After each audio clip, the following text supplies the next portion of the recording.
The federal government has really vacated its responsibility in that area and viewed itself until more recently as just a passive funder. Tonight, a fragmented child welfare system is leading to more apprehensions and fewer supports for Indigenous women. They're loved and they're valued and that they're cared for. Honoring stolen sisters on the anniversary of a movement that led to a national inquiry. So soft.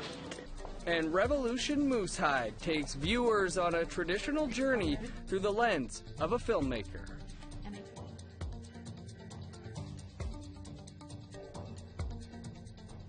Good evening, I'm Dennis Ward. Welcome to APTN National News. Many of the same issues and concerns were brought up on the fourth day of National Inquiry hearings on child welfare. Commissioners heard of a lack of cultural supports and prevention services, resulting in a higher number of kids in care. For the first time, the inquiry heard about the need for a federal child welfare agency. Brittany Hobson brings us more. I was tempted. Mary Ellen Turpel-Lafond is a lawyer and the former children's advocate for British Columbia. She has more than 10 years' experience working in the child welfare system. But the issue is really how the system makes choices. And the system can make choices that can create such poor outcomes. During inquiry hearings on Thursday, she advocated for a national body to oversee Indigenous child welfare. I would just pause on that. In Canada, is that child welfare has been left to provinces and territories, and the federal government has really vacated its responsibility in that area and viewed itself until more recently as just a passive funder. She argued Cindy Blackstock has unofficially taken on the role as a national advocate. But even then, it's taken more than 10 years for Blackstock to get the case for First Nations children's equality through the Canadian Human Rights Tribunal. It takes time, and good systems can change in approximately 5 to 7 years. Very not so great systems can take 25 years. Earlier this week, the inquiry heard if families don't have the basics like food and housing, the rate of child apprehensions won't go down. Turpel-Lafond says she's identified the top 3 reasons Indigenous kids are taken into care. They're over-profiled for poverty. That's one big one. I'm sure Dr. Blackstock spoke to it. Violence, family violence is a very significant factor, in parental addiction. So they're among the key presenting issues. And we see that the prevention lens is not there. The Winnipeg hearings wrap up on Friday. Brittany Hobson, APTN National News, Winnipeg. As people across the country gathered to remember missing and murdered Indigenous women and girls, one mother in southern Alberta completed a 40-hour healing journey to honor her 2 daughters. As Tamara Pimentel tells us, she met some new friends and had help along the way. It's a walk she planned to do with her daughters. Although they couldn't be by her side, they were with her in spirit as Stephanie English arrived in Calgary. I never thought I'd be on this end having to walk this walk. But I did it. I did it for us. I did it for all of us. APTN first met English when she started in Piikani. She was alone, with her mother driving beside her, and despite a heavy snowfall, began to travel 200 kilometers by foot. But on her journey, people heard about her story and began to help, and some even joined her for the walk.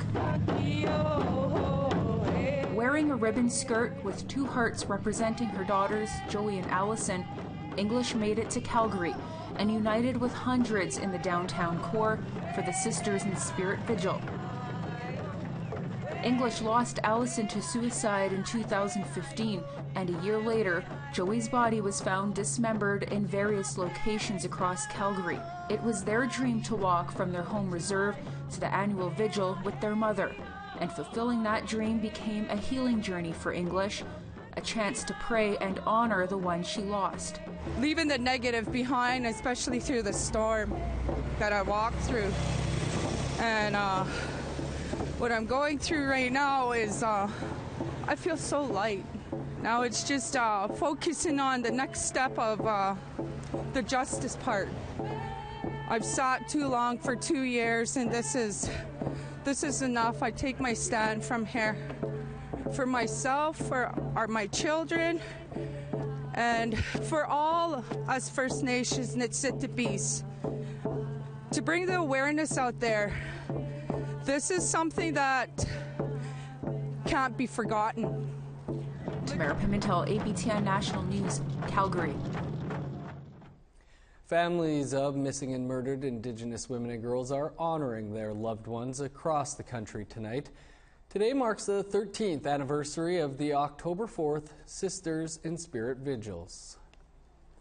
This afternoon, about 60 family members and supporters gathered at the University of Ottawa. Sheena Joseph has participated in these events for the past 12 years. Her mother, Shelley Lynn Joseph, was murdered in Hamilton, Ontario. She says it's important to unite. To just empower other women and let them know that, like, they're loved and they're valued and that they're cared for, and that they can make differences and help other families have less stress on their shoulders, knowing that they've come to a rally or a vigil and they supported us and they heard our stories, and that they can take it and relay it. And in partnership with the Sisters in Spirit Vigils being held across the nation, a launch for a new book that looks at the murdered and missing took place in Saskatoon today. The University of Saskatchewan's Aboriginal Student Centre hosted the launch of Kitsonik. It's a collection of stories and research focusing on missing and murdered Indigenous women in Canada. Co-author Robert Innes says the book has a much-needed perspective that everyone can gain value from. And this issue is not just an Indigenous issue. It's not just an Indigenous woman's issue. This issue impacts Canada, and it's in multiple ways, and that everybody has a role and can contribute to solutions. Time for a quick break, but first a preview of tonight's return of Nation to Nation. Hello, I'm Todd Lamoran, and this is what's coming up on our season premiere of Nation to Nation. Our political panel of MPs debates the Trans Mountain Pipeline expansion. A press conference by the Minister of Natural Resources suggested that they will fulfill their duty to consult, but at the same time, First Nations that oppose the project can't impose a veto on it. As well, we'll discuss the merits and tight deadline for the proposed Rights Framework Initiative. And finally, legal cannabis is less than 2 weeks away. What does that mean for First Nations? That's coming up right after the national news.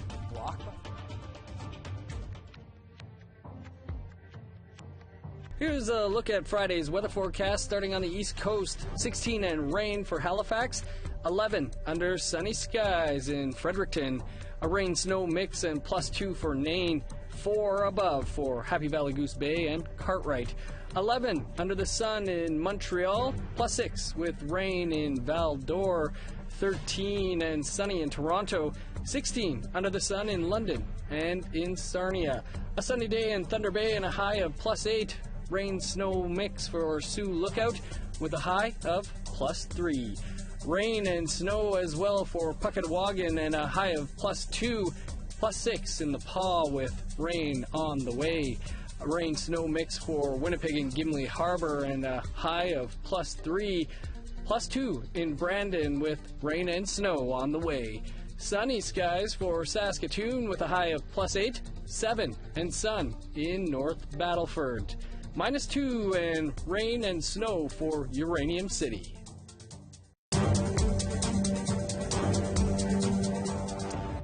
Welcome back. Corrections Canada is not immune to complaints over the violation of human rights. The correctional investigator can attest to that. So now the Senate Committee on Human Rights has stepped up to take a closer look. For more, we're joined by Senator Kim Pate. Senator Pate, really appreciate you taking some time for us here today. Can you tell us a bit about why the Senate is so concerned about the human rights violations taking place in Canada's prisons? Well, thank you very much, and thank you for covering this. Before I actually came to the Senate, it was an issue that was raised by some other senators that we should really look at what's happening, particularly in light of the recommendations that were made by the inquest into the death of Ashley Smith, since then other inquests, as well as the fact that we're seeing increasing numbers of Indigenous people, particularly Indigenous women, and those with mental health issues ending up in the prison system. And so the Human Rights Committee decided to do this study of federal prisoners, and we are now on the last leg. In fact, today we were in Stony Mountain Prison, and it's the last of the prisons in Canada that we're visiting, and we'll be issuing an interim report coming up looking at all of the human rights issues that we have been examining. What are the types of changes we might see come from this study? Well, we'd like to see lots of changes. It'll be up to the committee what we end up recommending. But some of the things that have really stuck out for us in what we've seen so far is, one, the numbers going up. Just while we've been doing the study, the numbers of Indigenous women have gone from about 37% to 40%. The numbers of men have gone up to about 25%. And so given what we know is that how this is linked to issues like missing and murdered Indigenous women, the legacy of residential school, the forced removal of children, often referred to as the 60 scoop, even though it's been over 4 decades, the work that Cindy Blackstock and others have been doing about the number of children still in care and being taken into care and the unequal treatment, those all contribute to why we end up with Indigenous prisoners being the fastest growing population, as well the lack of dealing with the trauma that people face when they're ripped from their families, from their communities, from their cultures, and when the issues they've dealt with in terms of abuse haven't been addressed. And so we end up seeing people in jail for addictions issues that are really about them anesthetizing themselves to those unequal starting points that they come from. And so many of those issues I suspect you'll see in the final report and in the interim report. Important work indeed. Senator, I'm wondering while you're here if we could get your take on the Terry McClintock transfer to the Healing Lodge in Saskatchewan and what you make of it. Well, I think it is absolutely reprehensible that people are using a tragedy, the horrible murder and death of a child, as a political issue. Of course, the grief is real for the family and the frustration they obviously have with the system, but to then use that to try and shut down healing lodges or to suggest that Indigenous people shouldn't have access. Half of the women who were sentenced to life imprisonment over the last decade were Indigenous women. If the kind of move that is politically being generated happened, that would mean even fewer Indigenous women would have access to those lodges. And I think that would be not just a travesty, it would be something that we should all hang our heads in shame for. Many Indigenous women plead guilty, even when they have defenses, even when they have been acting as accessories. That does not excuse behavior. They would be the first to say they don't deserve, and nor do they seek to be excused from their behavior. But the fact that we would then interfere with people being able to work hard, be accountable, especially to elders and to Indigenous communities, to address the issues and try and do whatever they can, as best they can, to make up for the harms they've caused is real. I can't tell you how many women, men, young people I know who are in prison. First, the prisons like to have people who are serving life sentences because they tend to be more stabilizing. But those individuals, many of them spend their entire lives wishing there was some way they could, and I heard it again this morning in Stony, I've heard it in the Healing Lodge, I've heard it in all the prisons, wishing that if they could give up their lives to bring back the life that they were held responsible for taking, they would do that in a heartbeat. Obviously that's not possible, but to in a country like ours where we pride ourselves on being human rights protectors and promoters, to ever say that we would give up on anybody is, I think, a travesty. And to actually then use people's grief, those who have lost loved ones, whether it's through those who have children and women who have been murdered, and not accidental, we're commemorating the missing and murdered women today, but also for all individuals who have suffered. And really we should be focusing our resources and our thinking on how do we better assist people to, as best they can, deal with that grief and frustration instead of heightening it and then capitalizing on it for political gain. Senator, appreciate you joining us today. We're going to have to leave it there. Thanks for speaking with us on this important issue. Thank you very much. Conservative leader Andrew Scheer said today the government has the obligation to get the transfer of convicted child killer Terry Lynn McClintic right. A day after a Conservative motion to have the Liberals overturn the transfer was defeated in the House of Commons. We've been very measured on this, very focused on just making this right. Someone got it wrong. Elected officials, the government, have the obligation to get it right. Obviously, rehabilitation is an important part of a correction system. But we're not talking about a first-time car thief here. We're not talking about someone who, in a crime of passion or under the influence of drugs or alcohol, lashed out at somebody. We are talking about somebody, a deranged individual with a history of heinous acts, luring, planning, plotting, kidnapping a beautiful young girl on the first day that she was allowed to walk home from school by herself. You know, I'm a parent of 5. Scheer says the government has a number of tools at its disposal to reverse the transfer. With the legalization of cannabis just 2 weeks away, the Minister of Indigenous Services gave a brief update to members of the Senate. Bill C-45 was on the agenda for the Senate Standing Committee on Aboriginal Peoples last night. Minister Jane Philpott was a witness and described the varied views and concerns of cannabis in Indigenous communities. She said one concern that the Cannabis Act will create is the need for mental wellness supports. Our government will continue to work very closely with Indigenous communities and leaders to address those needs, specifically in the area of frontline services for mental wellness, as well as the prevention and treatment of problematic substance use. And we will continue to work closely with Indigenous communities to make sure that additional resources are in place if needed. Coming up tomorrow on the season premiere of APTN Investigates, reporter John Murray goes undercover to Winnipeg car dealerships to find out how something called affinity marketing works. That's where one Winnipeg family got caught up in a very expensive deal that lost them their dream home. Here's a preview of Sales Pitch. It's just not, it's not fair. None of it is fair. We believe that we were in fair dealing with the Ford dealership. This sales agreement is like a cocktail of booby traps and bad surprises and bad decisions. What happens when the sales pitch doesn't match the deal? What happens when a dream hinges on that promise? One Winnipeg family found out when their dream turned into a nightmare. We sat down with Tricia and Vern Dano at their Winnipeg home. We were on a journey of purchasing a new home. The place that we reside here right now was our starting point, our starting home. Our goal was always to move outside of the city. One thing stood in their way. One of the issues that we were having was that our vehicle loans were too high, and that made our debt ratio too high. Tricia Dano thought her dealership, a place where she already had a relationship, could help bring that dream within grasp. You won't want to miss that story. It comes tomorrow on the season premiere of the 10th anniversary of APTN Investigates. Time for a quick break, but stick around. There's more to come.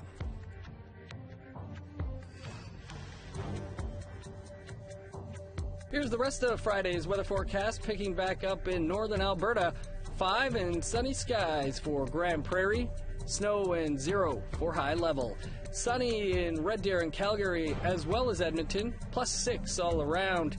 On the west coast, rain and 14 for Tofino, Vancouver and Victoria. 11 and sunny in Kamloops.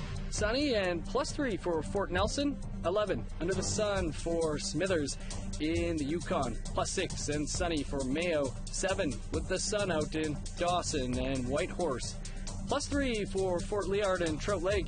0 with snow for Norman Wells. -5 under the sun in Sax Harbor. Rain and -5 for Paulatuck. -1 with snow for Chesterfield and Whale Cove. Snow as well for Repulse Bay with a high of -2. +4 in Pengertung on Friday, -10 in Resolute. Welcome back.